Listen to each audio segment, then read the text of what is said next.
Firoz sir, good morning. स्वागत है आपका बाजार पर। आपसे राय लूँ उससे पहले टॉक ऑफ द टाउन जो इस वीकेंड का आरबीआई का सर्कुलर था, जिसने जो बैंकों के द्वारा ब्रोकर्स को फंडिंग दी जाती है उस पर किसी तरह की थोड़ी सी लगाम कसने की कोशिश की है, थोड़ी सी फंडिंग के नियम टाइट किए हैं। ये समझाएं सर कि वायदा कारोबार के वॉल्यूम्स पर कब और कितना असर इसका पड़ेगा, नंबर वन। नंबर टू, क्या प्रॉप ट्रेडिंग करने वालों पर ही असर पड़ेगा या हर एक तरह के कारोबार करने वाले इन्वेस्टर्स पे, ट्रेडर्स पे इसका फर्क पड़ेगा? जरा इन नियमों को आप कैसे देखते हैं, बताएं सर। अनिल सर, प्रणाम। गुड मॉर्निंग आपको। मैं आप ही का वीडियो देख रहा था, जो आपने डीमिस्टिफाई किया था आरबीआई पे सोशल मीडिया में। बहुत करेक्टली डीमिस्टिफाई किया। मैं हमारे जो कोलीग हैं जो ब्रोकिंग चलाते हैं उनसे पूछ रहा था इम्पैक्ट क्या होता है, क्योंकि मेरी भी समझ थोड़ी लिमिटेड थी, तो I thought I take his opinion. मेरा ये मानना है, पहले तो माइक्रो पे आने के बदले मैक्रो पहले देखता हूँ। इंडिया की जो कैपिटल मार्केट के रेगुलेटर हैं, या इनडायरेक्टली और डायरेक्टली, हमेशा ये चाहते हैं कि इन्वेस्टर ज्यादा बने और ट्रेडर कम। हर हर मुहिम उसी दिशा में दिख रही है मुझे, from STT change to discouraging increasing margin, increasing making it difficult to do leverage.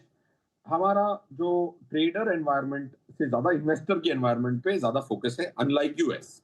US में हर चीज में स्पेकुलेशन हो जाती है। इक्विटी, क्रिप्टो की होल्डिंग कंपनी बन गई है, इंडेक्स का फंड पैसा लेके, इक्विटी का पैसा लेके क्रिप्टो में रूट किया जा रहा है इनोवेशन। और प्रेसिडेंट साहब भी चाहते हैं कि भाई वो क्रिप्टो बना रहे। So that's the kind of environment, speculative environment which US lives in. 1929 की मैं पढ़ रहा था, ग्रेट डिप्रेशन के टाइम पे भी उनकी मिडिल क्लास की लेवरेज 1000% थी। तो यहाँ आज एचएनआई 10% की लेवरेज लेने में भी बोलता है मेरी चादर है जितनी उतनी फैलाता हूँ। So what I am trying to say is, इसको हमें थोड़ा मैक्रो, वन स्टेप बैक से देखना चाहिए। हर रेगुलेटर, मिनिस्ट्री से लेके, सेबी से लेके RBI is trying to create investor behaviour rather than trader behaviour. That's why. अब रहा सवाल, जो आपने कहा था वो बिल्कुल सही फरमाया सर। जो सबसे बड़ी इंपैक्ट है, वो जो बीजी के लिए आपको 100% एफडी रखनी पड़ेगी, वो जो डबल मल्टीप्लायर मिलता था वो निकाल देना, वो is the higher high ticket item. क्योंकि एक ब्रोकर पहले 100 रुपए की एफडी लगाता था, 200 की बीजी लगाता था, भले ही 9% पे पैसा भी उठाए, इक्विटी या सिक्योर्ड डेट या अनसिक्योर्ड डेट, 9% पे लेके 7 की एफडी लगाता था, तो 2% की नेगेटिव निम चलाता था और 2% की बीजी की कॉस्ट देता था। तो उनके पैसे 4% की नेगेटिव निम चलती थी, बट डबल मल्टीप्लायर मिलता था।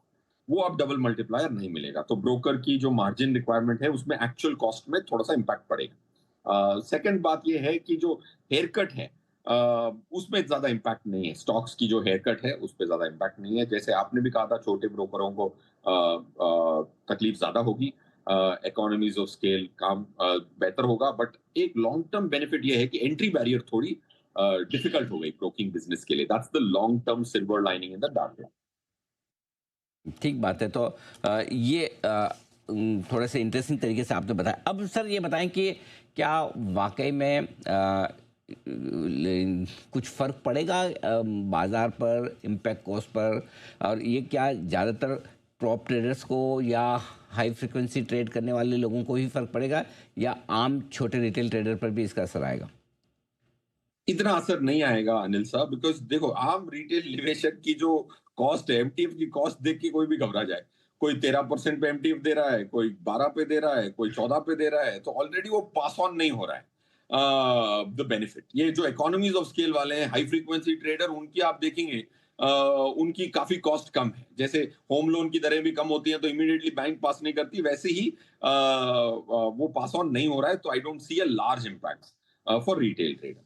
क्या वॉल्यूम कम होगी? थोड़ी सी वॉल्यूम कम होगी वायदा कारोबार में। आई थिंक वॉल्यूम चेंज हो जाती है सर। क्या है कि जब मार्जिन की रिक्वायरमेंट बढ़ जाती है ना, तो आदमी आउट ऑफ द मनी से इन द मनी आके अपनी डेरिवेटिव पोजीशन की डेल्टा फॉर्म कर लेता है। फॉर एग्जाम्पल, अगर मेरे पास मार्जिन एक्स है, मैं इतनी डेल्टा लेने के लिए तैयार हूं।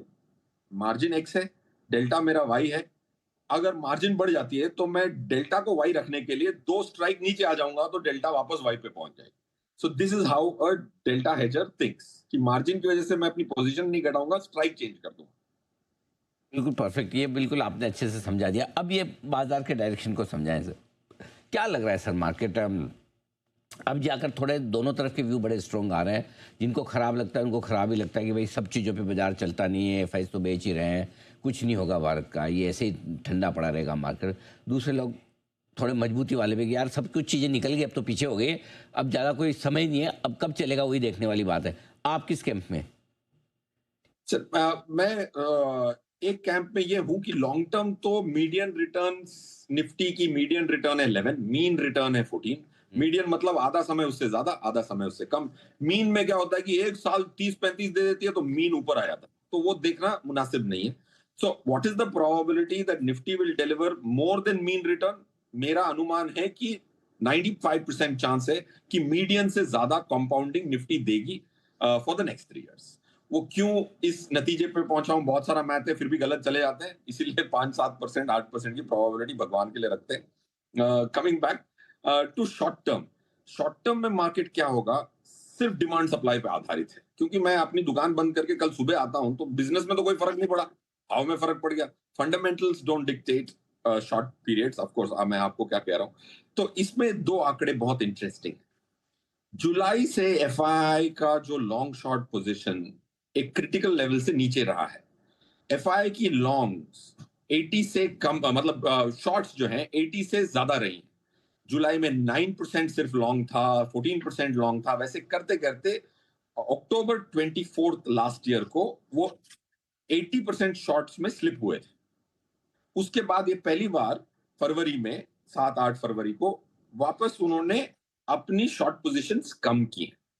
जब शॉर्ट पोजीशन एफआई की कम होती है और उस दिन मार्केट नीचे जाती है, ये कॉम्बिनेशन जो है वो ये कहता है कि आज जो मार्केट नीचे गई है वो एफआई की वजह से नहीं गई। तो अगर एफआई की शॉर्ट पोजीशन घट जाए और मार्केट नीचे चला जाए, बहुत रेयर होता है, ये 7-8 फरवरी को हुआ था। सो दैट मींस मार्केट्स में एफआई का डेरिवेटिव कारोबार, शॉर्ट का पोजीशन थोड़ा कम हो रहा है और वो फर्दर बिल्ड नहीं कर रहे हैं when the market go down so much. तो that's one indicator. Second indicator ये है कि ये जो, जैसे आपने कहा, मैडम ने भी कहा कि लोग बहुत कॉन्फिडेंस देना जरूरी है।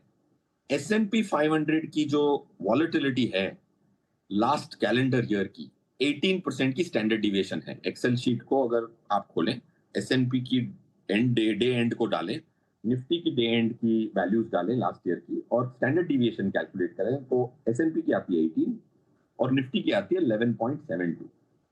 अंग्रेजी में सब बोलते हैं India is more risky, Excel sheet कह रही है यूएस इज मोर रिस्की। अब उस वातावरण में अगर कॉन्फिडेंस नहीं आए तो कब आएगा?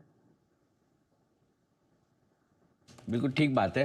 तो ये आपने इंटरेस्टिंग तरीके से बताया भी। फिरोज सर, बहुत बहुत धन्यवाद आपका, आपने समय दिया, विस्तार से बाजार के डायरेक्शन के बारे में और इस बड़े इंपॉर्टेंट सर्कुलर के बारे में अपनी राय हमारे दर्शकों के सामने रखी। आपसे फिर जल्दी हम मुलाकात करेंगे। आज के लिए बहुत बहुत शुक्रिया, थैंक यू सो मच। आइए बढ़ते आगे और अब वक्त है पोजिशनल पिक्स का और